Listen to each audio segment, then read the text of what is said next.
Wasabi Wallet. Unfairly private. What's up everyone, Ben with the BTC Sessions here, and this is your daily session. Hodl that Bitcoin. Before we dive in, of course, shout out to sponsors of the show, LEDN.io. This is where you can use your Bitcoin for a variety of different services. Of course, they've got their Bitcoin savings account where you can earn interest on your Bitcoin paid in Bitcoin. They have their Bitcoin-backed loans where you can use your Bitcoin as collateral to obtain a Canadian or US dollar loan. So if you're in a pinch, you need to get your hands on dollars, but you don't want to sell your Bitcoin because it might be a bad time, well, this could be an option for you. And finally, there's the B2X offering they have, which gives you double the exposure to the price fluctuations of Bitcoin. If you want to check that out, there is a link down below in the show notes. And if you opt to get a Bitcoin backed loan using that link, they will credit your account with an additional $50 worth of Bitcoin. And secondly, we've got Rise Wallet. This is a Bitcoin gift card, physical, that you can pick up at a store near you. It works just like a Visa gift card, so you pay an activation fee, but then at that point you can really gift it to anybody you like. I personally find it excellent for an onboarding mechanism for new users. It's super idiot proof. All you have to do is when the person receives a gift card, they read the instructions on the back, download the app, they scratch a code and scan it. It instantly creates them a brand new Bitcoin wallet, personally held, and sends them an on-chain transaction for the face value of the card. I love it. I've gifted it to lots of people. So if you want to check it out, head over to risewallet.com and click on locations to see where it's available near you. Currently, it's only in Canada, but they are looking at expanding, so keep an eye out. And if it happens not to be at a store near you in Canada, you can always go to coincards.ca and get one delivered. With that, let's dive into the news. So some awesome news coming out of Blockstream today, and that is that BTCPay Server has added Liquid support. So the Liquid network is a sidechain of Bitcoin in which you can actually peg into and out of using, you can essentially lock up Bitcoin and receive something called Liquid Bitcoin. And this has shorter block times of 1 minute, so it's fully confirmed within 2 confirmations, 2 minutes. So quicker transfer times, and also a few other benefits like confidential transactions. So you can actually hide the amounts that you're sending, so you cannot be, you don't have private eye or eyes on your private transactions. So I'll just read a little bit from the blog post here. We're excited to announce that BTCPay Server has integrated the Liquid network into its software suite. Now merchants using BTC Pay can easily allow their customers to leverage the Liquid network for payments. This means confidential and fast settlement in Liquid Bitcoin and other assets on Liquid, such as stablecoins like Liquid Tether. So you can issue other coins on the Liquid network, other pegged to whatever value you like. So now using BTCPay Server, people can pay in Liquid Bitcoin, in Lightning Network, and also in Lightning issued assets like USDT.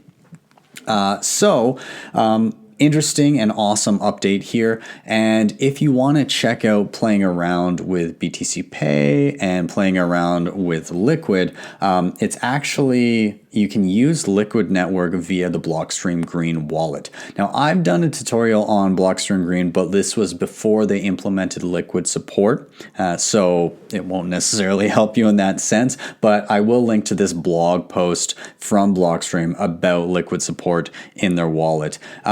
Furthermore, I'm excited to see Liquid implemented in MyNode, which is a really easy to set up personal home node. It's going to be added there, so you'll be able to do Liquid transactions and verify that yourself there. So yeah, some great developments around Liquid network and these kind of secondary layers in and around Bitcoin that seems to be developing quite quickly. Up next, we've got some fun news, particularly if you're Hodlonaut. Those of you unfamiliar with Hodlonaut, he is the Twitter space cat that everybody loves so much. He started the Lightning Network torch, the lightning torch, which I myself got to be a part of. I got to be one of the individuals that received the torch. And what that was it started with a small amount of Bitcoin and Lightning Network, and they passed it around from person to person until it bumped up against the cap of how much you can send in a Lightning transaction. And it went around the world, tons and tons of different countries all over the place. And it was an excellent example of Lightning Network's power and the freedom that it gives to everybody. Anyways, Hodlonaut was also at the time regularly calling out Craig Wright for being a total fraud, which he is. But Craig Wright called out to his cronies and asked them to dox Hodlonaut, find his information so that he could take him to court. And then he proceeded to sue Hodlonaut, but in a UK court, which we learned was not where Hodlonaut resides. It was also where he sued Peter McCormick, host of the What Bitcoin Did podcast. And the reason for suing them for defamation in a UK court is because the UK courts have really bad defamation laws, in that it does not favor the defendant whatsoever. It's actually much in favor of the plaintiff. And so trying to sue somebody that was out of Norway, in the case of Hodlonaut, in a UK court really didn't make any sense, but clearly he was making a grab at the jurisdiction that would be the most favorable to him. Well, it looks like that is not going to work out for him, as Hodlonaut tweeted out, UK High Court handed down judgment today in the defamation case CSW filed against me. The judge ruled the UK does not have jurisdiction and the proceedings against me there are to be dismissed. Norway has jurisdiction. We will go to court there and put an end to this mess. And as I said, Craig was kind of making this jurisdiction grab because he knew that's kind of where he might have a chance to get away with this lawsuit.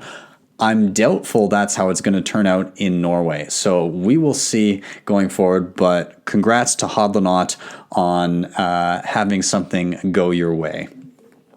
And speaking of Craig Wright, we did see a ridiculous pump in the price of BSV due to some of his lies regarding gaining access to 1.1 million Bitcoin, which clearly he does not have access to, but he's trying to string people along.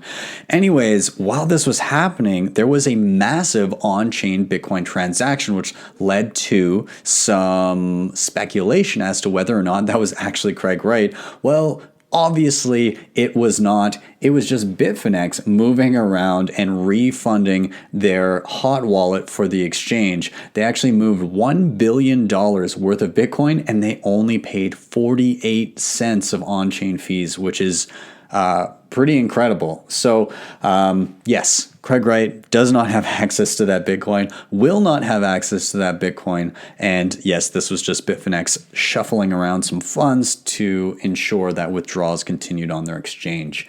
And finally, I wanted to wrap up with this. Yesterday, the reason I didn't have a podcast out was because I dropped a tutorial for Breez Wallet.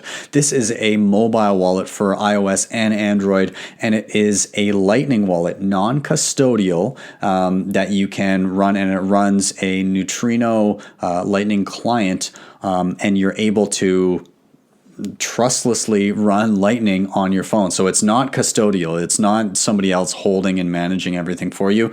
And a lot of the complex issues with Lightning Network have kind of been abstracted away in this one, so I quite enjoy it. So be sure to check out that tutorial and share it around if you find it useful.